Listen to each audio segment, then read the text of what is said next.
पूर्णमदं पूर्णात् पूर्णमुदच्यते पूर्णस्य पूर्णमादाय पूर्णमेवावशिष्यते। ओम शांति शांति शांति। ओम गुरुर्ब्रह्मा गुरुर्विष्णु गुरुर्देवो महेश्वरा गुरु साक्षात् परब्रह्म तस्मै श्री गुरवे नमः। ओम चिदंबराय मठाधीशं सिद्धारूढयतीश्वरं शिष्य प्रशिष्य रूपेण बोधकं गुरुमाश्रये यदङ्घ्रिकमलद्वन्द्वं तापत्रय निवारणं शान्तैकपदं देवं सिद्धारूढं अहं भजे सिद्धारूढं अहं भजे। आरूढ़ ज्योति जगतगुरु सिद्धार्थ स्वामी जी को अभिवंदन करते हुए प्रातः स्मरणीय श्रद्धेय वंदे आदरणीय सदगुरु भीमाशंकर स्वामी जी को तत्स्वरूपी भगवतानंद सरस्वती महास्वामी जी को अभिवंदन करते हुए परमात्मा स्वरूपगण। तो गीता का 6वां अध्याय 6वां अध्याय 6 चैप्टर। तो इसमें 9वां श्लोक हो गया, तो आज 10वां श्लोक है। तो ये आत्मसंयम योग ध्यान योग क्यों बताया युद्ध में भगवान? रणक्षेत्र में युद्ध करने के आया है तो ठीक है, तो ये ध्यान का विषय क्यों बताया? और ये पहला आप जान लो, पहला विषाद योग का जो भी प्रश्न था दूसरा अध्याय में उन्होंने बताया। विषाद योग के अंदर प्रश्न क्या? मूल प्रश्न मृत्यु। जीव का सबसे बड़ा समस्या मृत्यु, मृत्यु का भय है ना, मरना मारना मर जाना ये। तो उन्होंने बताया ये परमात्मा का अंश है, मरता नहीं जन्मता नहीं, और ये अमर है, अमरत्व का ये उसका उत्तर है। दिया देने के बाद रणरंग में जहाँ पर युद्ध करने के लिए गया है, तो ये सब क्यों आया? ध्यान योग, भक्ति योग, कर्म योग, संन्यास योग, संख्य योग, क्षेत्रज्ञ योग, ये सब क्यों आया? किस लिए? कारण क्या है? तो भगवान सर्वोपनिषद गाव दुग्ध गोपाल नंदना, ये 1108 जो उपनिषद है कर्मकांड उपासना और ज्ञान के बारे में, तो उन सबका उल्लेख अगर मनुष्य पढ़ेगा नहीं पढ़ेगा, जानेगा नहीं जानेगा पता नहीं है, पर ये जब मनुष्य का व्याकुल हो गया, मनुष्य अर्जुन जो है नर के रूप में आया हुआ अर्जुन में व्याकुलता है, मोह है, काम है, क्रोध है, लोभ है, तो उनका कर्तव्य भूल गया। तो इसके लिए कर्तव्य का बोध कराने के लिए धर्म को कर्तव्य जो है अपना कर्तव्य यानी धर्म वो भूल गया है, उसको जानने के लिए उसके बारे में बताने के लिए उन्होंने कर्म योग को, संन्यास योग को, त्याग को इससे बताया। फल त्याग करना चाहिए, कर्म करो, फल का अपेक्षा मत करो। फिर ये सब बता के ध्यान क्यों बोला? मन में जो है वासना जो भी उत्पत्ति होता है तो ये मन के कारण हुआ है ना, हृदय दुर्बलम। तो उसके लिए कार्पण्य दोषोपातक स्वभावा, तो वो सब तुम्हारा जो दुर्बलता है, कलमिशता है, हृदय दुर्बल, जब हृदय कांपता है मोह के कारण, तो ये मोह वो सबसे बड़ा डेंजर है। अगर मोह काम में लगे तो करेगा ही, केवल काम उत्पत्ति नहीं करेगा, सोच के छोड़ देगा, पर मोह आ गया उसमें तो वो करेगा। इसके लिए क्रोध ऐसा ऐसे बोला, क्रोध वो मोह वो काम में मोह नहीं आने का, मोह आ गया डेफिनेटली करेगा। तो इसके लिए मन का संयम करने के लिए, इंद्रियों का संयम करने के लिए ध्यान योग को लाया, और वो ध्यान योग नहीं रखा उन्होंने, आत्म संयम योग बोला। क्यों? समझा सकते ना, ध्यान किधर करेगा अर्जुन? रण क्षेत्र में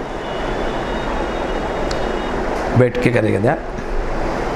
तो इसके लिए तो बताने के तात्पर्य है कि आप लोग गीता पढ़ते हैं, सुनते हैं, पारायण, तो ये सब सूक्ष्म विषय है, अंतरार्थ। भगवान का जो अंतरार्थ है उनको जानना चाहिए। क्यों? बहिरंग बहुत सब जानते हैं, जो देखता है जो दिखाई देता है उसको जान सकता है, मगर अंतरंग नहीं जानता है।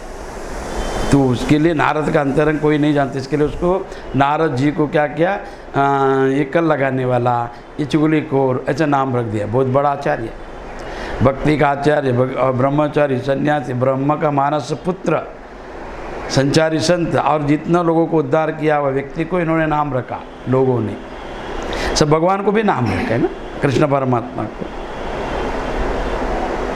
चोर बोलते हैं, कोई बोलते हैं ये व्यभिचारी है, ये ऐसा है वैसा है, झगड़ा लगा है, महाभारत करा है, ये सब आरोप है ना।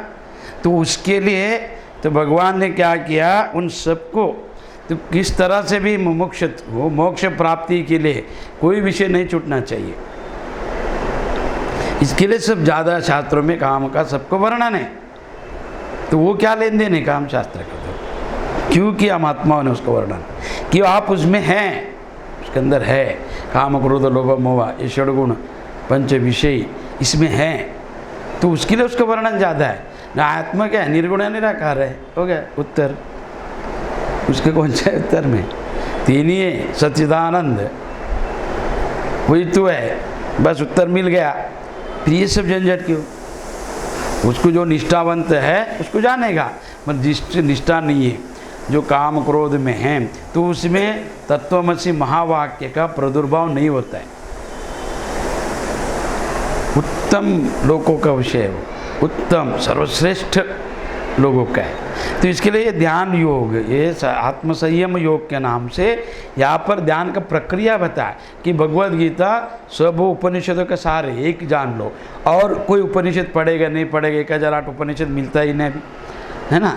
10 उपनिषद बोल के 9 उपनिषद मिल रहा है, और कौन उपनिषद जमा करेगा, कौन पढ़ेगा, कौन जानेगा। संस्कृति है, और संस्कृति का पद का अर्थ अनेक 4 प्रकार है, कार्य कारण के रूप से अलग अलग प्रक्रिया होता है, तो कैसा जानेगा।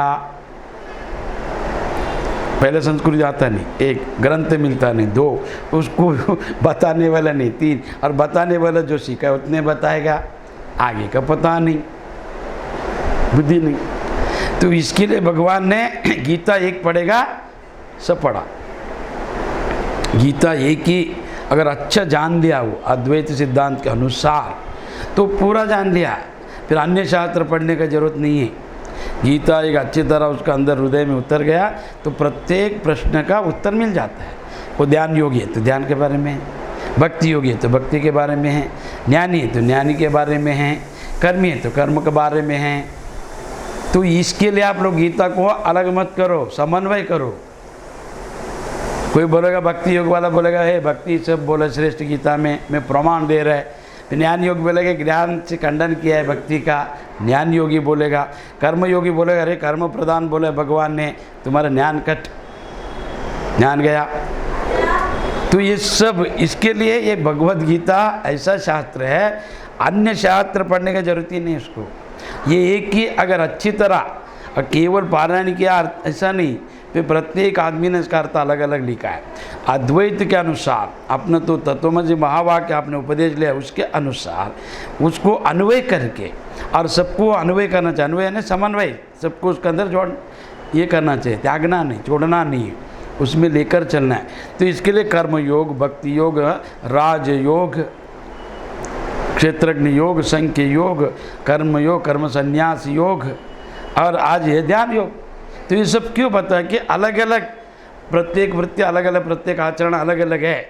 अभी युद्ध भूमि में ध्यान का क्या प्रयोजन है, क्या करना चाहिए, ध्यान क्यों करना चाहिए? ध्यान करने के लिए गया है वो, और उसको युद्ध के लिए उसका आया, भड़का आया, युद्ध करने को बोला और ध्यान सिखा रहे। इससे संशय आएगा ना, ये ध्यान क्यों सीखा, कारण क्या है ध्यान का? तो कोई भी व्यक्ति हो, राजा हो, रंक हो, गरीब हो, श्रीमंत हो, स्त्री हो, पुरुष हो, प्रत्येक आदमी के अंदर कर्म है, सुख दुख का अनुभूति है। तो जैसा उसके अंदर कल्मश आ जाता है, कभी मोह हो जाता है, काम क्रोध आता है, तो मन बदलता है और मन चंचल हो जाता है। तो उसको स्थिर कैसे करना चाहिए? तो ध्यान से। तो उसका प्रक्रिया यहाँ पर बताया है, नहीं तो ध्यान का क्या लाभ है? ध्यान क्यों? युद्ध भूमि में झगड़ा करने के लिए गया आदमी को तुम बोलेगा अरे तुम भगवान का नाम स्मरण करो, भजन करो, फिर वो बोले क्यों बोला हमको? भजन करने के लिए, युद्ध करने के लिए गया है, बाण लेकर सबको बुलाया है, शंख बजाया और बीच में खड़ा रह के ध्यान के बारे में बात करना तो कभी लगता है कृष्ण परमात्मा को गाली देगा, तो ऐसा नहीं। तो गुरु की इच्छा क्या रहता है? हर तरह का ज्ञान मेरे शिष्य को हो।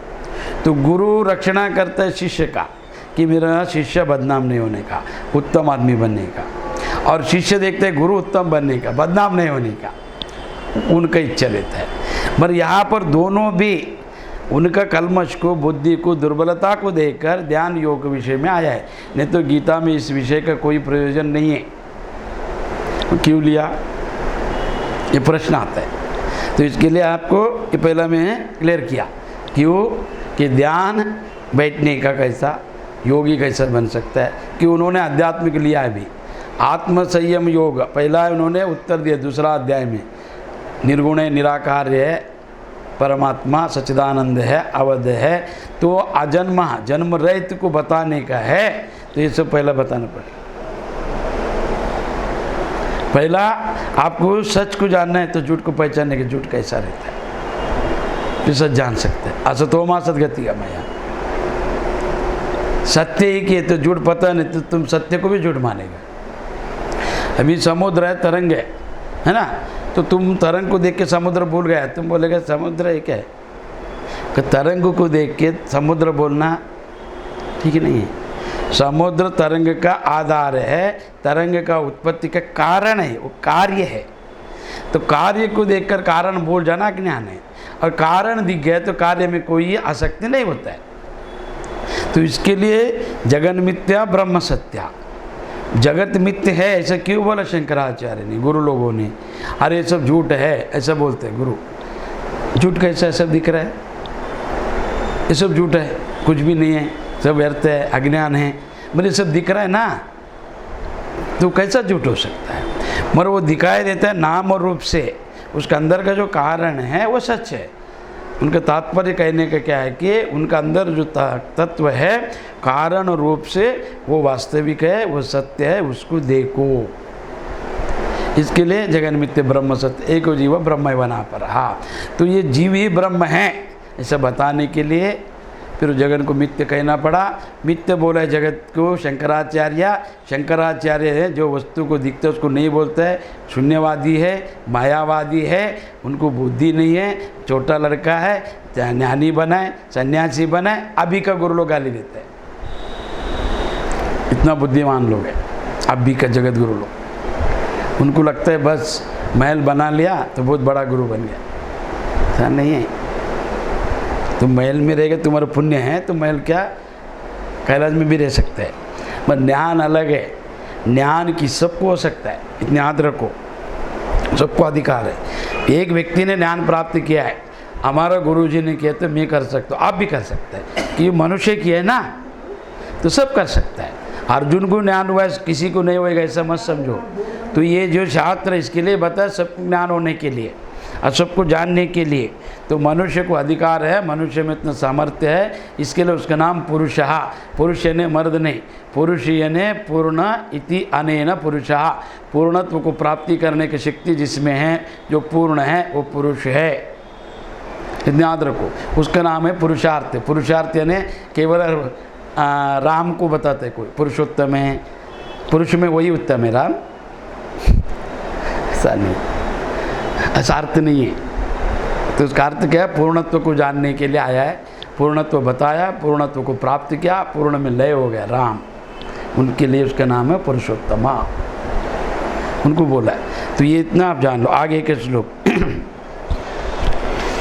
योगी इचितं सततात्मनं रहसि स्थितः एकाएकी यतचित्तात्मा। देख रहे हैं हाँ, पद निरशिर अपरिग्रह क्या है, पदच्छेद कर रहा हूँ उसके लिए। हाँ, तो यहाँ पर बोला ये अर्जुन, योग ना तो बहुत खाने वाले का और ना बिल्कुल ना खाने वाले का, ना बहुत शयन करने वाला और स्वभाव जो स्वभाव वाले का, और ना सदा जागने वाले का सिद्ध होता है। तो ये ध्यान योग के लिए प्रक्रिया क्या है, नहीं इधर गए किधर, हाँ इधर, हाँ दूसरा गया है। हाँ, तो यहाँ पर क्या बोला है, मन और इंद्रियों सहित शरीर को वश में रखने वाला, वो विषय नहीं। तो ये है योगी ये चित्तः सतत आत्मनं रहस्य स्थितः एकाएकी यत चित्तात्मा निराशीर परिग्रह। तो यहाँ पर बोला है मन और इंद्रियों सहित शरीर को वश में रखने वाला, आशा रहित और संग्रह रहित योगी अकेला ही एकांत स्थान में स्थित होकर परमात्मा को निरंतर परमात्मा में लगावे। तो योग का प्रक्रिया बताए। पहला एकाकी, एकाकी यानी एकांत। तो कैसा प्राप्त करने के एकांत, एकांत अलग है, एकांत और अकेलापन अलग है। अकेलापन दुख से होता है। कोई फंसाया, कोई निंदा किया, कोई चिढ़ाया, कोई अपमान किया, कोई झगड़ा किया, वो लड़ नहीं सका, तो एकांत वो क्या करता है, अकेला हो जाता है, सबको छोड़ देता है, अकेला जाके बैठ जाता है होटल में, किधर भी, बाहर गार्डन में। अकेलापन दुख से होता है, एकांत दुख नहीं है, इतना पहले याद रखो। एकांत है ना, अकेला रहता है, कोई नहीं है, अनाथ है, ऐसा मत बोलो। साधु संत एकांत में क्यों जाता है, मनोनिग्रह करने का। अगर दो है बातचीत होएगा, दो है तो प्रेम होएगा, दो है तो विषय आएगा, दो है वासना होएगा। तो इसके लिए एकांत बोला है। क्यों?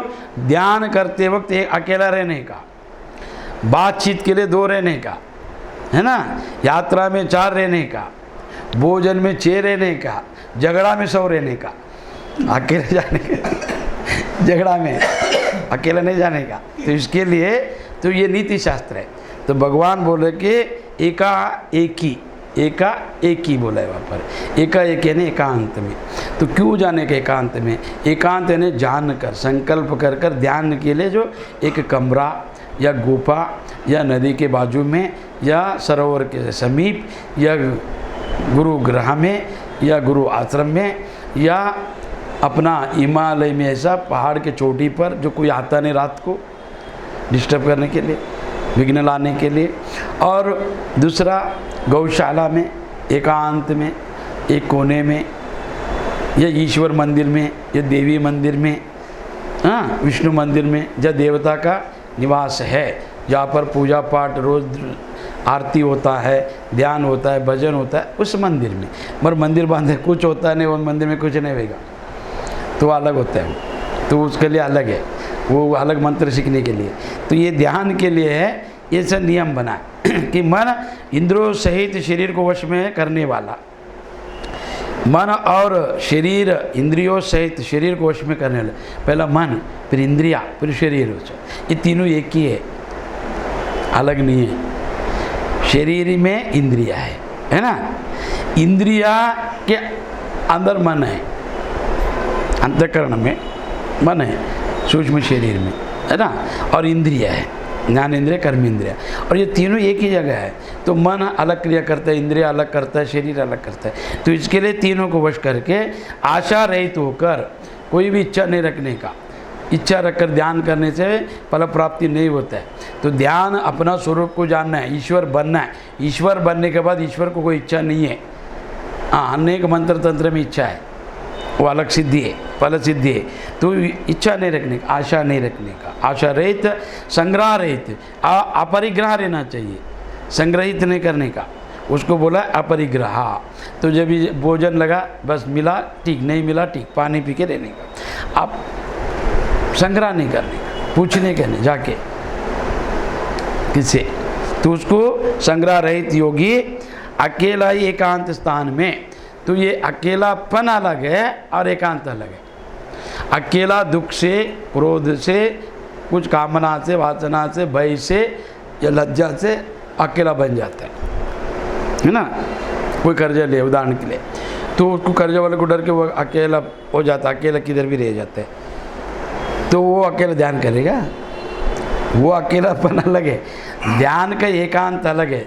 अकेलापन दुख से और एकांत जो है ज्ञान से होता है, तो सुख से होता है। तो एकांत में कैसा रहने का, अकेला एकांत में। अगर वास्तविक आप ध्यान करता है अकेला, किसी को सिखाओ, सार्वजनिक ध्यान ठीक है सिखाने के लिए, मगर ध्यान कर रहे प्राप्ति के लिए तो एकांत रहने का, रात्रि या सुबह ब्रह्म मुहूर्त में या मध्य रात्रि, कोई नहीं है, या सायंकाल, आपको जैसा समय मिलता है। तो 4 बोला है, उदय, मध्याह्न, सायंकाल, रात्रि।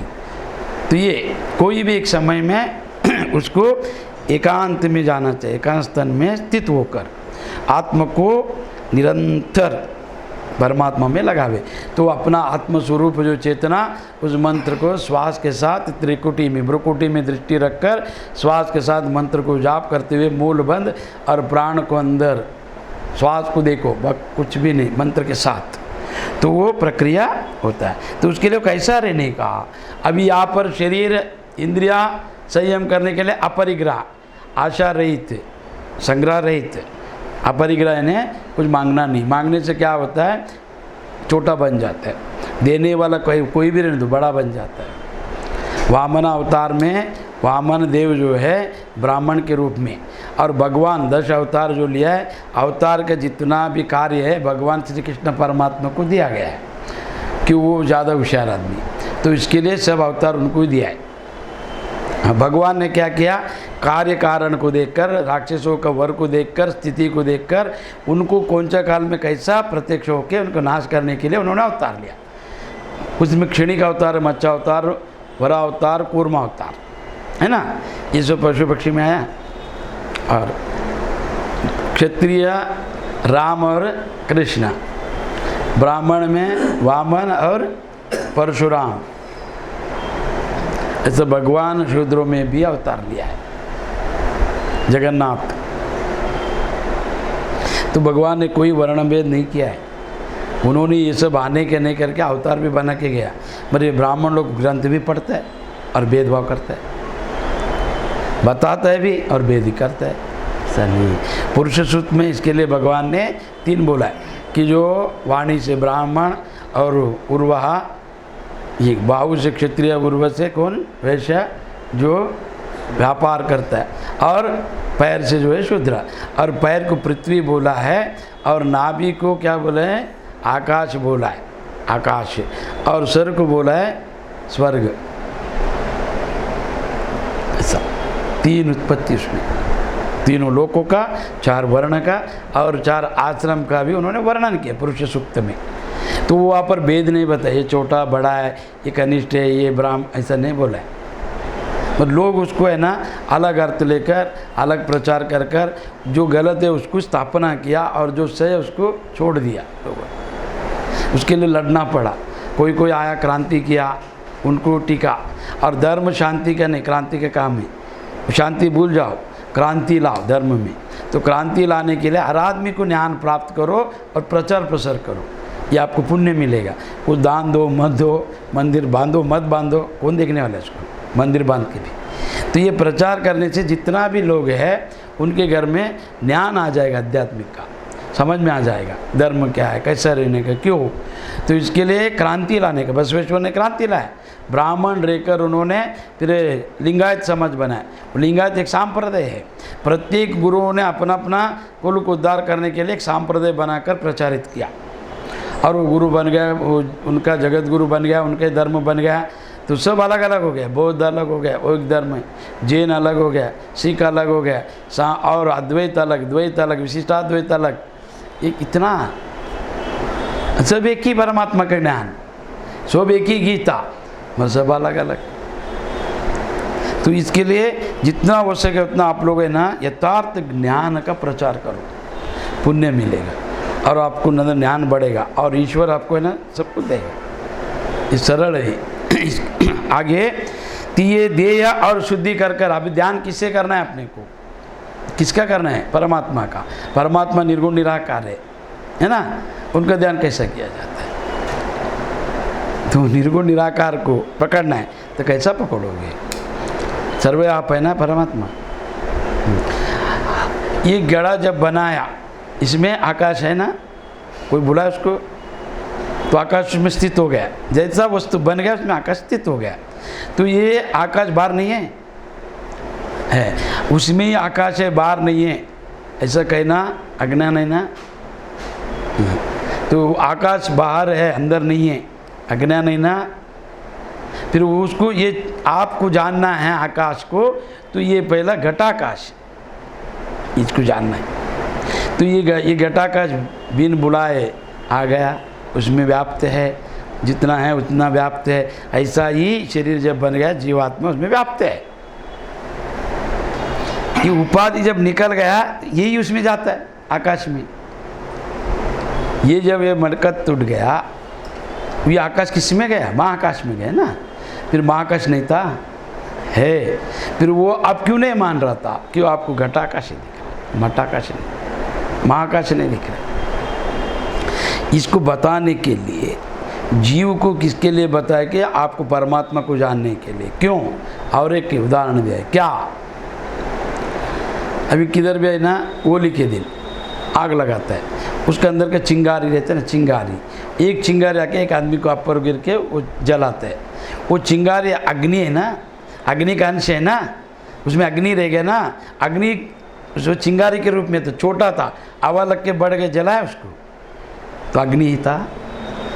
फिर उसको आपने चिंगारी बोला, है ना, तो वो अग्नि के स्वरूप है, अग्नि है, अग्नि के कार्य कर सकता है, मगर उसको हवा मिला वो बढ़ गया, उसको जलाया। तो ये किससे हुआ? अग्नि से हुआ ना। तो अग्नि का चिंगार किस में से आया? अग्नि के अंदर से आया, अग्निमंडल से आया।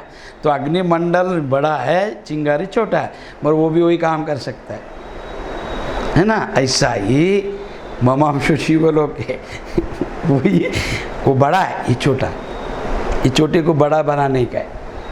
कैसा? तो ध्यान से, तो शरीर शुद्धि करके। अभी देखो बादल आया तो कोई बोलेगा अरे सब बादल छा गया, अभी बारिश आएगा, वर्षा आएगा, उसका लक्षण दिख रहा है। एक बूंद गिरा तो बोलेगा हाँ बारिश आएगा, चित्र को लेगा कि अभी ज़्यादा बारिश आएगा। एक बूंद क्या दिखा है कि जल राशि ऊपर है, उसका संकेत दिया, है ना। फिर उधर ता गिर गया ना, अगर वो एक बूंद नहीं गिरता था आपको पता चलता था? नहीं चलता था। ऐसा ही बिना जीवात्मा का परमात्मा नहीं पता चलेगा। इसके लिए वेदांत अध्यात्म ने अपने से प्रारंभ है।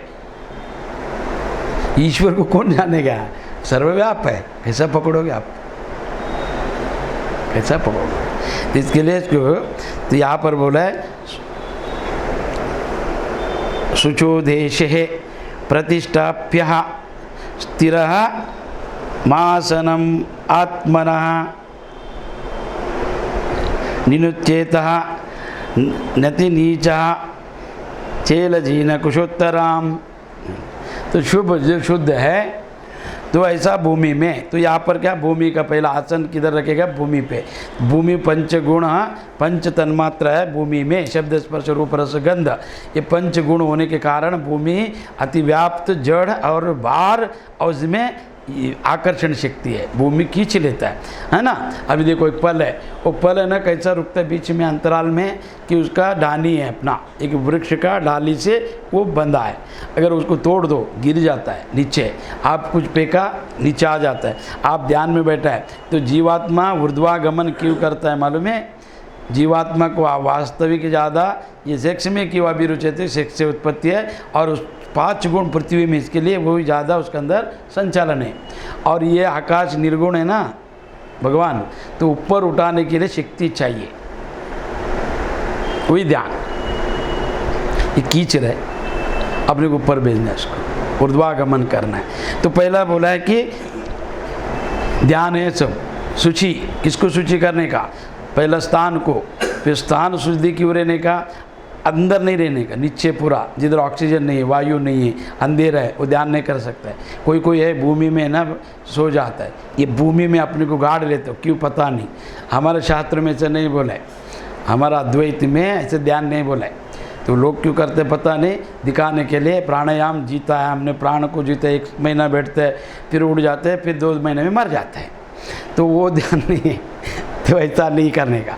तो इसके लिए क्या बोले भूमि शुद्धि, जिसके ऊपर क्रमशः, तो भूमि शुद्धि कैसा रहने का?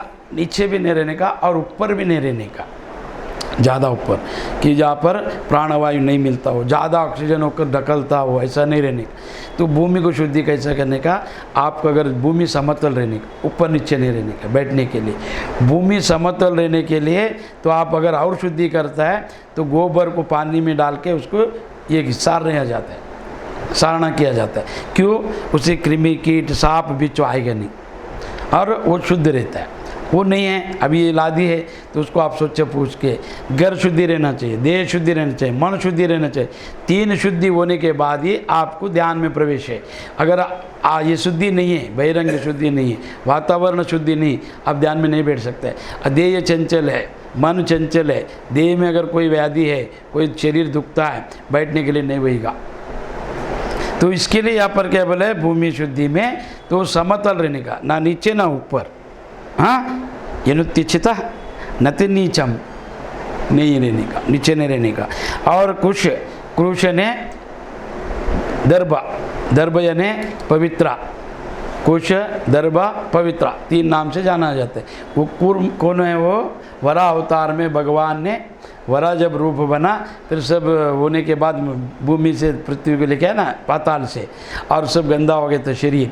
तो जब झाड़ा ऐसा उन्होंने शरीर को, तो उनका अंदर का बाल जो निकल के गिर गया, उसमें से बना है कुछ, उससे ना भिगा कर ऐसा हाथ भी काट सकता है, उतना उसमें ताकत है। और उसको बांधा जाता है ऐसा पूजा में पवित्र करने के लिए, प्रत्येक मूर्ति में ट्रांसफ़र करते हैं मंत्र से ऐसा, उसके लिए पवित्र पहनाया जाता है। पवित्र नहीं तो सोने का अंगठी रहने का, नहीं चांदी का रहने का, ऐसे पूजा करते हैं। और उसमें वो अंगठी बनाया जाता है, क्यों? तो यहाँ यहीं पर ये क्या है, कौन सा मुद्रा है ये तो उसको बांधा जाता है शुद्धि के लिए, और दोनों हाथों में या ऐसा रखकर स्तंभन किया जाता है, सब वो सब सिका को सब बांधता है। फिर उसको पवित्र बोला जाता है, कुश बोला जाता है, और पवित्र है ना उसका नाम है। तो उसका आसन, उसके बाद में फिर उसके ऊपर है ना कंबल, वो भी बालों का, भेड़ बकरियों के बालों से बनाया हुआ कंबल, वो भी काला रहना चाहिए या लाल रहना चाहिए, सफ़ेद नहीं। तो उसमें से बनाया हुआ कि उसके अंदर के तार है, उसके अंदर है ना, तो ये तांबा है उसमें, उसके अंदर अग्नि है, चेतना है, तो वो अपना चेतना को अंदर लेगा, बाहर नहीं जाने देगा। तो आसन पूरा रहने का, पूरा आसन में बैठने का, पूरा अर्धा बाहर अर्धा अंदर नहीं, पूजा में चलेगा, ध्यान में नहीं चलेगा। और लकड़ी का और पत्थर का आसन नहीं लेने का, वो कुछ नहीं मिलता जंगल में, वनवासी लोग हैं, सन्यासी लोग हैं, उनके लिए ठीक है, नहीं गृहस्थी के लिए नहीं। कुछ आसन उसमें एक तत्व है, वो उष्णता बढ़ाता है, कंबल, फिर कॉटन का कपड़ा, फिर ऐसे 4 या 3 इंच रहने का, फिर उसके ऊपर बैठना चाहिए, उसको बोला है मृगचल। तो ये मृग का जो है वो गृहस्थी पहन सकते हैं, जो नित्य गायत्री उपासना करता है और ज़्यादा वासना नहीं करता है, ठीक, उसके लिए। मगर मृग चर्म, व्याघ्र चर्म केवल सन्यासी धारणा कर सकता है। अगर कोई गृहस्थी ला के बैठा तो उसको है ना ये आएगा चर्म व्याधि, तो उसके लिए नहीं बैठने का, उसके ऊपर मृग चर्म चलेगा, जिम का मृग चर्म, तो उसको बैठकर और वस्त्र बिछाकर उसके ऊपर, और जो ना बहुत ऊंचा और ना बहुत नीचा, ऐसा आसन को स्थिर स्थापना करके, तते एकाग्रम बना कृत्वा यत चित्तेन्द्रिया उपविशासनम यद्यो योगात्म विशुद्ध है।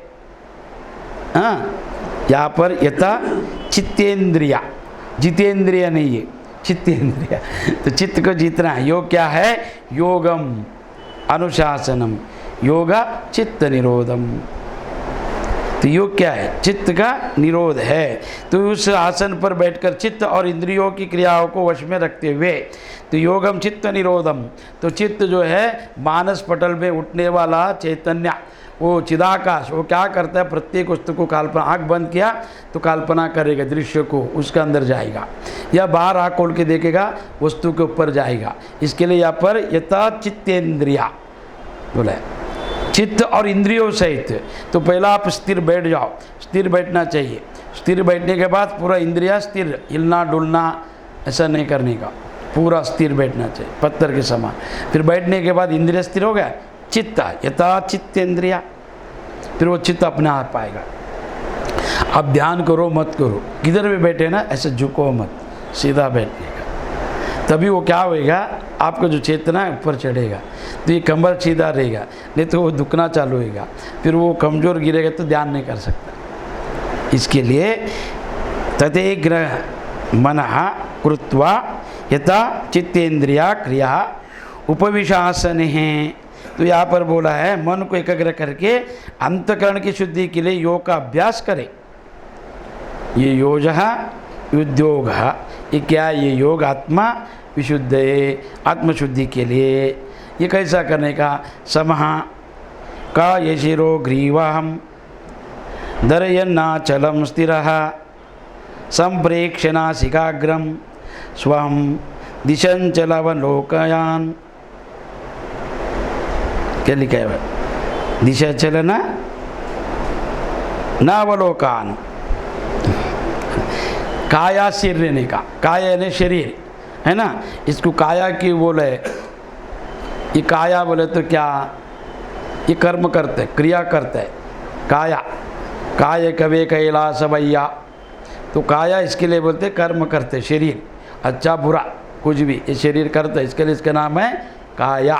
कायस्थ, इसको अपना मानना, उसका नाम है कायस्थ, कामी, ऐसा बोला जाता है। काया शरीर को स्थिर करके, और स्थिर है ना, ये जो है स्थिर रहने का, छाती बाहर पेट अंदर, पद्मासन हो या स्वास्तिकासन हो या आपको आता है सिद्धासन हो, ये जो आपको जो सुलभ आसन किसको बोला जाता है, सुखम स्थिरम आसनम, जो सुख रहना चाहिए, स्थिर रहना चाहिए। अगर आप बैठा सुख नहीं है, बाधा हो रहा है, तो वो आसन नहीं है।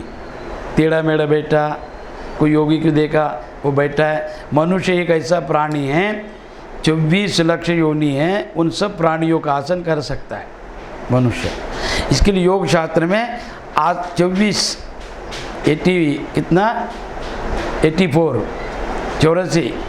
आसन बताए, 84 आसन बताए, और 84 आसन कर सकते हैं। भुजंगासन, कुकुटासन, मयूरासन, हलासन, धनुरासन, पद्मासन, स्वास्तिकासन, ये जितना आसन है 84 है, और 84 मनुष्य सीख के कर सकता है। वो शरीर क्या होएगा, स्वस्थ रहेगा, पर ध्यान के लिए नहीं है वो, पहला प्रक्रिया आसन का। क्यों, शरीर शुद्ध, शरीर स्थिर होने के लिए, वो ध्यान नहीं है, ध्यान की एक प्रक्रिया है। आपका नौका अच्छा रहने का, कि उससे आप बैठ के जाने वाले, अगर उसमें छेद है तो पानी भरेगा, फिर नौका डूब जाएगा, तो नौका डूबे ना, आपको भी ले डूबेगा। तो इसके लिए काय सिरहा, तो वो सीधा बैठना चाहिए, शरीर स्वास्थ्य रहने का। तो इसके लिए 84 आसन सीख सकता है मनुष्य, उस जाने दो। पद्मासन ठीक है, और पद्मासन स्त्रियों के लिए वर्ज है, मगर आजकल सब करता है, क्यों सिखाते है पता नहीं।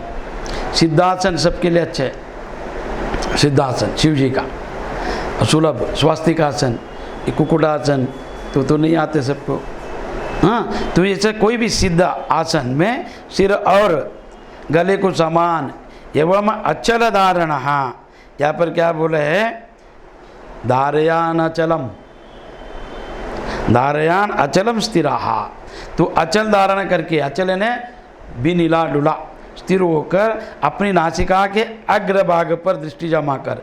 तो अग्रभाग पर जैसे विवेकानंद जी ने ध्यान किया, उनका देखो आसन पोटू, तो ऐसा रखा है उन्होंने, तो ऐसा रखकर ऐसा देख रहे। तो ऐसा देखने के तात्पर्य के, ये दो आँख से, ये दो है ना नाक, नासाग्र, हाँ, और ये के, ये नास का अग्रभाग और ये का अग्रभाग, दो तरह लिया है।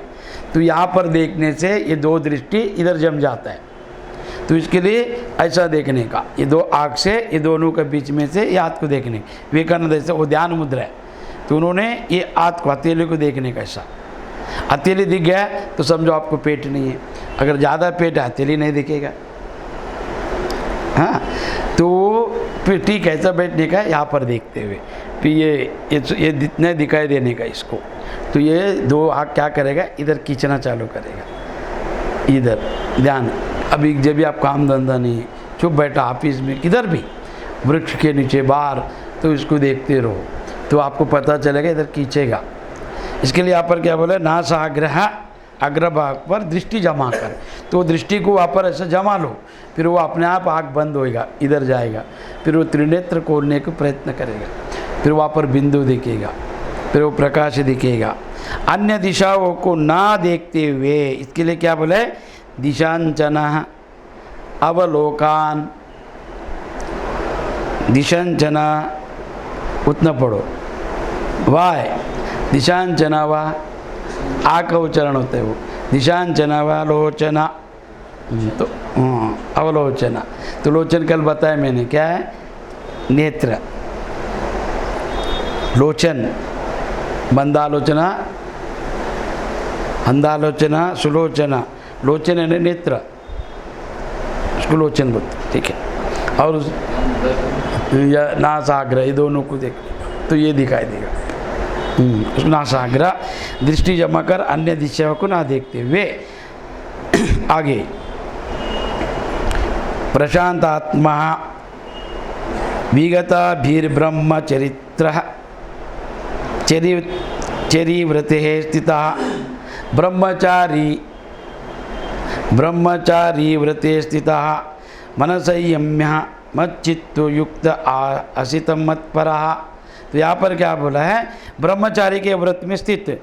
और ब्रह्मचारी का अर्थ क्या है, कोई बोलेगा शादी नहीं करने वाले को ब्रह्मचारी बोलते हैं, नहीं, ब्रह्म का आचरण करने वाला जो है सब ब्रह्मचारी है। ब्रह्म को जानने के लिए जो आचरण करते हैं, व्रत करता है, वो गृहस्थी हो, वो ब्रह्मचारी हो, वनप्रस्थ हो, सन्यासी हो, सब उसका ही चाहत करता है ब्रह्म का प्राप्ति। ब्रह्म को जानने के लिए जो आचरण करते हैं ब्रह्मचारी, तो ब्रह्म को जानने का आचरण करने में पहला नियम है उसको विषय से वर्जित, संभोग नहीं करने का। इसके लिए तो उसको बोला अविवाहित, उसको ज़्यादा ज्ञान होएगा। क्यों? तो वो जो वीर्य शक्ति सबसे ज़्यादा चैतन्य और वो जो शक्ति जो है वीर्य में, तो वो क्षीण होने से क्या होता है, मनोबल बुद्धि क्षीण हो जाता है। और मनोबल बुद्धि क्षीण होने से शरीर कमज़ोर होता है। शरीर कमज़ोर होने से आपको ध्यान नहीं आएगा। तो उसके लिए ब्रह्मचारी का व्रत में क्या क्या है, तो 5 नियम है उनको। पहला विषय वर्ज्य, अधिक भोजन नहीं करने का, अच्छा कपड़ा नहीं पहनने का, सजने का नहीं, और किससे बात नहीं करने का। और बात में वो भी 4 है, क्या बात नहीं करने का, स्त्रियों से नहीं करने का, विषय का जैसा अपशब्द या अश्लील विषय के ऊपर चर्चा नहीं करने का, अश्लील चित्र नहीं देखने का। तो वो ब्रह्मचारी में तो वो आदमी टिक सकता है, उसको फिर वो निग्रह कर सकता है, वीर्य का स्तंभन कर सकता है। तो इसके लिए उसका नाम है प्रशांत आत्मा। विगता भी ब्रह्मचारी व्रते स्थितः। तो इसके लिए फिर क्या बोला है, ब्रह्मचारी के व्रत में स्थित तो वो आदमी भय रहित होता है और भली भांति शांत। और ब्रह्मचारी रहने से उसको फिर ना स्त्री, ब्रह्मचारी कोई बन सकता है। आप गृहस्थ है, आप अगर बोला 1 महीना ध्यान करने के, पत्नी बाल बच्चा को सबको पैसा दो, व्यवस्था करो, तो 1 महीना जाओ ध्यान के लिए, वो भी ब्रह्मचारी है। फिर उनको नियम है कि अगर आप शरीर इंद्रियों को निग्रह करना है तो विषयासक्त नहीं होना चाहिए, कि क्षणिक विषय आपका शरीर मन को लेकर जाता है क्षणिक विषय के लिए। फिर आप ये साधना, गुरु, ध्यान सब छोड़ देंगे।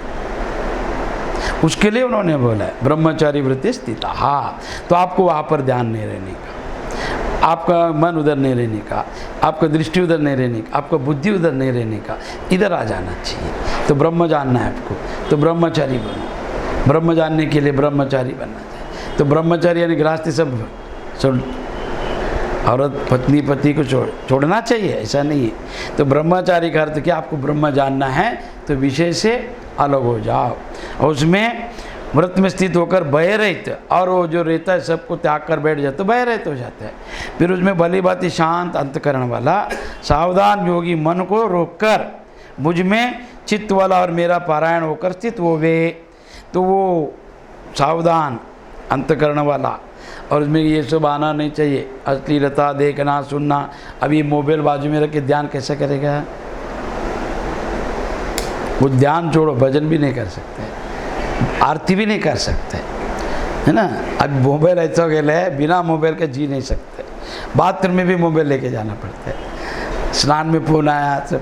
तो इसके लिए तो ये सावधान होकर अंतकरण को किस तरह से मन बुद्धि चित्त को इसमें लगाने के लिए, तो वो योगी सावधान होना चाहिए। सावधान, सावधान हटी दुर्घटना घटी, तो सावधान रहने का हो, नहीं तो दुर्घटना हो जाएगा, है ना। तो ध्यान में इसके लिए रामदास स्वामी एक सावधान शब्द सुन के भाग गया। रामदास स्वामी पुणे में ब्राह्मण, बाल विवाह होता था ना, तभी 14-15 साल का था। उन्होंने ये सब गीता और सब पढ़ा था, पंचीकरण विचार चंद्रोदय सब। तो ये सावधान शब्द आया उनको, सावधान बोलते युद्ध होने वाला है, सावधान तो युद्ध है ना। तो उन्होंने जब अक्षता डालते वक्त शुभ मंगला सावधान बोला, तो वो बोला ये शुभ मंगल भी बोलते, सावधान भी बोलते हैं। तो ये सावधान शब्द तो डेंजर है, शुभ मंगल अच्छा है, मतलब ये अच्छा है में बुराई है, ऐसा सोचकर भाग गया उन्होंने। और वो मंगलाष्टकम है ना, 1-2 बार नहीं 8 बार बोला जाता है, सावधान सावधान, 3 हो गया। वो बोला चौथा कुछ होने वाला है, भाग गया पत्नी को छोड़कर। राजा शिवाजी का गुरु बना रामदास स्वामी। तो उन्होंने अद्वैत को जाना और उन्होंने क्या किया, ब्रह्मचारी टिकने के लिए प्रत्येक गांव में हनुमान मंदिर और व्यायामशाला का प्रादुर्भाव किया और राजा शिवाजी को बोले चलाओ, उन्होंने चलाया। फिर राज स्थापना के लिए शिवाजी को वेदांत का बोध किया और उनके अंदर का अज्ञान मिटाया और उनसे लिख के लिए सब मेरा है तेरा नहीं, बाद में दिया तो संभाल। ऐसा राज स्थापना किया रामदास स्वामी। योग में है सावधान, तो सावधान किसके लिए कि अंतकरण में मन भी बाहर गया, बुद्धि गया, चित्त गया तो ध्यान नहीं होएगा। तो मन बुद्धि चित्त को अहंकार को अंदर लेकर योगी मन को रोककर मुझ में चित्त वाला, तो चित्त भी चाहिए, मन भी चाहिए, बुद्धि भी सब चाहिए वहाँ पर। वो सूक्ष्म शरीर है, सूक्ष्म शरीर जब टिकता है तो ये देह भी टिक जाता है।